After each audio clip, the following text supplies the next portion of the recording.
Hey everyone, and welcome back to the channel. It's been a while and I am so excited to share this update with you. For those of you who are new here, about 5 months ago, we built this beautiful closed terrarium together.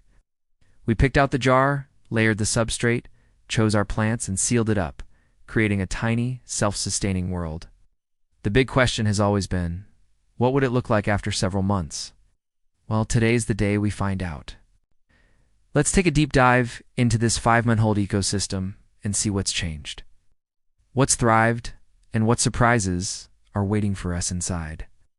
I'm just as curious as you are, so let's get a closer look. First off, let's just take a moment to appreciate the overall look.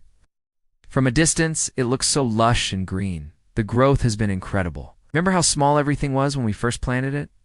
Now, the plants are pressing up against the glass, really filling out the space. This is exactly what you hope for in a mature terrarium, a dense jungle-like vibe. The condensation on the glass is a great sign. It shows that the water cycle is active and healthy. You can see the droplets forming, running down the sides, and rehydrating the soil. It's like it's raining inside the jar, a perfect little self-watering system in action. This is the magic of a closed terrarium. It takes care of itself. Now let's get into the specifics of the plants. The star of the show has definitely been this Fittonia, or nerve plant. Look at the vibrant patterns on its leaves. It has absolutely exploded with growth, sending out new leaves and stems in every direction. It seems to love the high humidity in here. If you remember, we placed it right in the center, and it has really established itself as the focal point, which is so healthy and full, which is fantastic to see. Fittonias can be a bit dramatic in open air, wilting when they're thirsty. But in this closed environment, they are in their element. They have a constant supply of moisture and are clearly thriving. Next up, let's check on our moss. We used a couple of different types, including cushion moss and sheet moss, to create a carpet-like effect on the floor of the terrarium. Wow, it's still looking so green and plush. Moss is essential for holding moisture in the soil, and it just adds that ancient, enchanted forest look. It's spread out a little, filling in some of the gaps between the other plants. You can see it's nice and hydrated, not dry or brown at all. This is a testament to the stable humidity levels inside the jar. A healthy moss layer is often the foundation of a successful long-term terrarium, and ours is doing beautifully. One of the plants I was a bit worried about was the Pelea, the friendship plant. Sometimes they can get a little leggy or lose their color in lower light, but look at this. It's not only survived, it's flourished.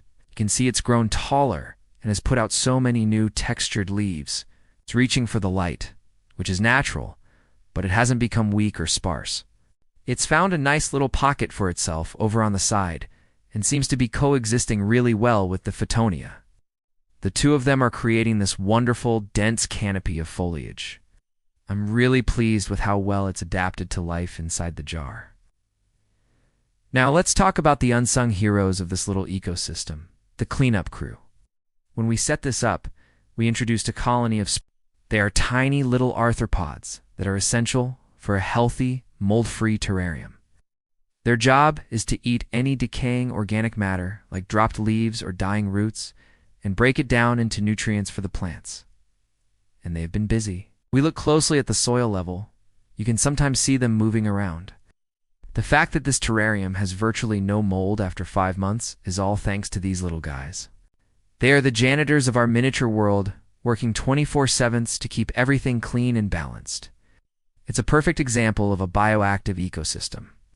One of the most fascinating aspects of a long-term terrarium is observing how the ecosystem finds its own balance. Not everything will grow at the same rate. You can see some of the smaller plants we originally put in have been slightly overshadowed by the faster-growing Fittonia. That's natural selection in action. The plants compete for light and space. Over time, you might see some plants die back while others dominate. This terrarium is telling its own story of survival and adaptation. It's not a static display. It's a living, breathing, and evolving piece of nature. It's like a slow-motion drama playing out over months and years. Let's address a common question. Have I opened it at all? The answer is no, not even once. A true closed terrarium should remain sealed to maintain its internal balance. Opening it can introduce contaminants, disrupt the humidity, and mess up the delicate cycle we've established. The only interaction I have with it is rotating it every week or so. This ensures that all sides of the plants get some exposure to the light from my window, encouraging even growth and preventing the plants from leaning too much in one direction. It sits in a spot with bright, indirect light, never direct sun, as that can cook the plants inside the glass. Looking at the soil layers, you can still see the distinct strata we created.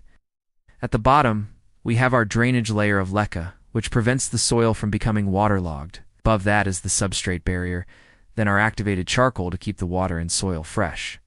And finally, the terrarium soil mix. The roots of the plants have probably grown down through these layers by now, anchoring themselves firmly.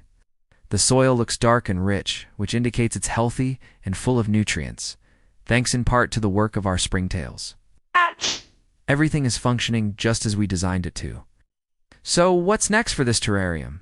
Honestly, not much. The beauty of a mature, balanced terrarium is that it requires almost zero maintenance. I'm just going to let it continue to do its thing. I'll keep it in the same light conditions, give it a turn every now and then, and just enjoy watching it evolve. It will be fascinating to see what it looks like in a year, or even 5 years. These little worlds can last for decades if the conditions are right.